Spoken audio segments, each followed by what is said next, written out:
Well, I just finished midterms, and the coronavirus is inching closer and closer to where I live. So there are talks of quarantining the university, and I'm going to be locked in a room all day. Hooray! But you know what? It's going to be alright. You know why? Because I get to talk about what I watched in February 2020. Let's get into it. I started off the month by watching this Oscar nominated documentary. It was incredibly brutal. It pulled no punches. It's a hard watch, but Wad al Kataib's passion makes it strangely hypnotic. And also, I am incredibly sorry if I mispronounced that name. The documentary is very good. I was pulling for it in the Oscars, but unfortunately it lost. There's not a lot I can say about it because it's just one of those films you have to experience in order to really get the quality. So just watch it and experience the brutality of Syria and the love a mother has for her daughter. Ridley Scott delivers a decent crime drama with American Gangster.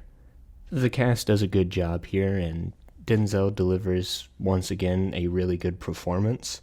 It just felt a little too long. The 2 hours and 40 minutes just didn't feel justified. I also felt some of the plot lines were a bit underdeveloped, and it's kind of forgettable. So I get why it's not among Ridley Scott's best films, but it still does what it does relatively well. Well, I continued my familiarity with Hitchcock's work with Vertigo. I've seen a lot of people say this is the best film he's ever made, and I've seen people say it's an overrated classic. I find myself somewhere in the middle, where I recognize some of the flaws of the plotline, but the mastery of the camera work, the acting, and especially just the work with the colors are just so flawless. In my mind, the technical expertise that blends with the themes of the film surpassed far beyond the inconsistencies of the story. That being said, there are some things like the reveal of Gavin's involvement with his wife's death being kind of brushed over that still kind of rubbed me wrong as I watched the film, but it does still do the job really well, and Hitchcock is just such a master at his craft that tiny little inconsistencies like that are easy to get over. I watched 300 next, and it was fun.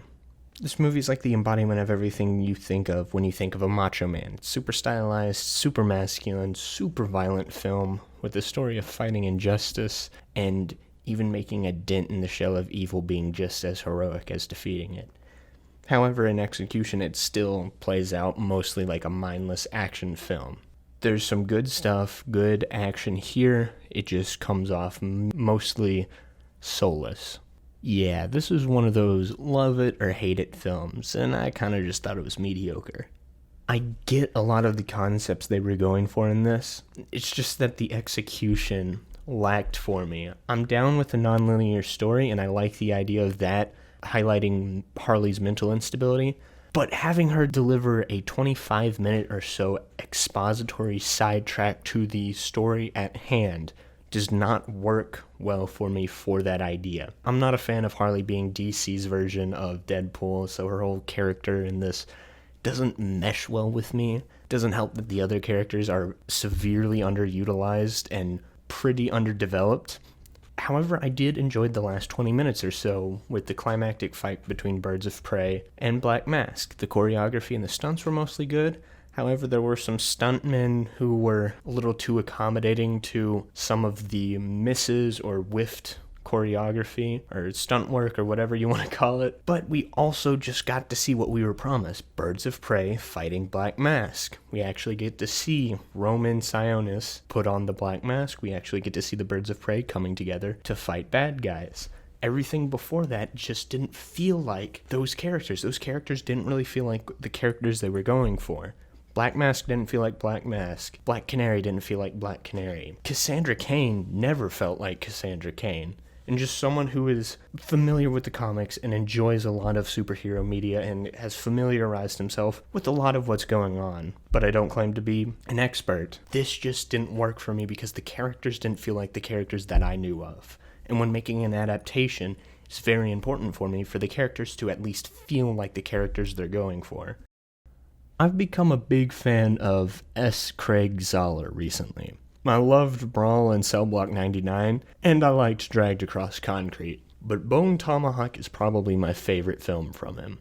It's a slow burn, quasi-horror western film about a group of cowboys trying to save a woman and a deputy from these cannibals. It subverts typical Western tropes by having the cowboys be incredibly flawed. We have a racist, an elder, a cripple, and a Boy Scout sheriff going on this journey. Their interactions are great. All of the cast was especially great, particularly Matthew Fox, delivering a great performance that goes against the role I know him for, which is Jack Shephard from Lost. He delivers this performance and disappears back into the void. The horror elements work really well. The scenes setting up a creepy atmosphere work really well. And they don't show us the cannibals until the last third of the film, which builds up their presence and the horror around them. This is probably my favorite film I saw this month. Look, on the surface, this seems like a dumb comedy. And while to an extent it is, I still very much enjoyed it. Car Wash just creates a 70s vibe, packing everything about 70s urban culture into one day's worth of work at a car wash. Music is fantastic, ebbing in and out of the scene in the background, and the addition of Richard Pryor and George Carlin doesn't hurt it either. It's just a film that is really something you just have to vibe with. It's a vibe movie, and I vibed pretty well with it. Next up is the opponent to the Birds of Prey, apparently, according to certain people, and I thought this one was better. If I'm being honest, Sonic isn't the best film, but I had fun with it. Ben Schwartz fits perfectly as Sonic. Jim Carrey is perfect as Eggman. I chuckled at many of the jokes, laughed out loud at a couple, but it is incredibly cliched, and the concept is borderline copy of Hop, the Smurfs movie, and the Smurfs 2 Electric Boogaloo, or whatever it's freaking called. All of these children's films about the CGI man thingy coming into the real world. Stupid concept. I hate the concept. But this is the best out of the lot of them because the characters that we knew of going in felt like those characters, and they felt real and natural. And I thought Sonic was really well built up as a character. I had fun with this one. It was quite good. It's very reminiscent of Edgar Wright's Cornetto trilogy in concept, but feels unique in execution. I loved how they incorporated classism through an alien invasion, and those aliens, their designs are fantastic. I love the pitch black fur juxtaposing with the neon blue teeth, and it works really well to establish a very foreboding presence. We're introduced to John Boyega in this film, who does a really good job, but the entire cast does a really good job. This also mostly uses practical effects, which I freaking eat up, and the practical effects work really well. It is a very solid alien invasion / monster movie that is just a blast from start to finish. This is Bong Joon-ho's version of a monster movie, and it works so well. He chooses to focus on the family dynamic to propel the story forward, focusing on who the characters are and how they relate to one another, rather than focusing solely on monster attacks. And I love the monster design, even though the CGI got a little wonky from time to time. But Bong delivers a great story, packed with social commentary about governmental control and how they controlled the narrative of what happens in their country, and it's smartly packed in and presented in a way that's not over the top, beating you over the head, on top of being a really good monster movie. This was my first Kurosawa film, and it was pretty good. It reminded me of my favorite film of all time, 12 Angry Men, except we get to see versions of what happened rather than just hearing about it based off of stories.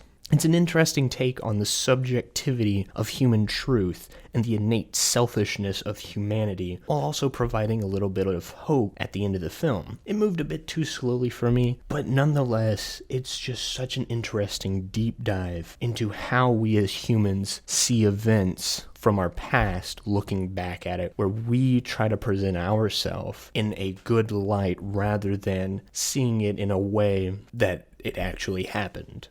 Yorgos Lanthimos is weird. He just is really weird. I've only seen The Lobster before watching this, so I have some familiarity with his style. And I kind of had the same general feelings on both films. Good performances, great camera work, super weird comedy. The comedy here works fine, but I don't find myself laughing as much as I think the movie wants me to. And also the film just kind of ends. It just kind of goes forward with the series of events, and then the credits just kind of roll. And I'm the type of person who just prefers more of a definitive ending, something that kind of wraps up the story, whether the hero loses or wins, or something happens to make it feel like the movie had a definitive end. This just kind of ends in a way where they just kind of felt like, all right, this is a good length, let's just roll credits. And I didn't like that ending much. But I can't deny that Lanthimos has a unique vision and a unique tone that works really well for a lot of people and a little bit for me, with fantastic camera work and unique camera work, and it just works really well. Moon was very interesting, exploring the concepts of cloning to create an effective drama. Sam Rockwell delivers a fantastic performance, and the ideas here are fantastic. It's just really one of those films you kind of have to just watch and experience. It's hard for me to say anything about it. Darren Aronofsky is also a very weird director. I've only watched Requiem for a Dream, and I liked that one significantly more than this. I used to have a beagle that would tilt its head to the side whenever I would act like a buffoon. Yeah, that's how I looked while I watched this movie. The biblical allegories were beaten over my head, and it just doesn't really feel like it has a point. It felt like Darren snorted a butt ton of cocaine after reading the Bible and was like, yeah, I could do that. The performances were pretty good, though. Gremlins feels like such an anomaly of a film. The wholesome horror film manages to be for the whole family while being overtly adult, being both cartoonish and goofy, yet incredibly brutal and violent. Both spooky and creepy, yet strangely whimsical. People often say that it is what we don't see in a horror film that is more effective than what we do see. And Gremlins benefits from using puppets because it plays to that. We don't get to see the gremlins move much, which adds to the horror factors of it. But it's so over the top and Looney Tunes-like, to where it's very entertaining and funny. It blends comedy and horror really well. My only gripe is just that the dad didn't really feel like he had a point, besides getting the gremlins, but we kept cutting back to him and he felt like he interrupted the story. But this thing is very classic 80s film, and it feels super 80s, and it's like the embodiment of everything the 80s is known for in both the horror and the family film department. Forgot to add this to my list. I'm looking at the script and I realized I forgot. I also watched The Virgin Suicides. It was pretty good. Good performances. I just don't understand why Tripp was in there. I think Tripp was a little pointless, but still good. Well, that's everything I watched February 2020. I'm going to go back and watch some more films for March, and I'll tell you about that in a month. I'm also working on other projects. Stay tuned. Thank you for joining me for tonight's entertainment. I've got to go. See you next time.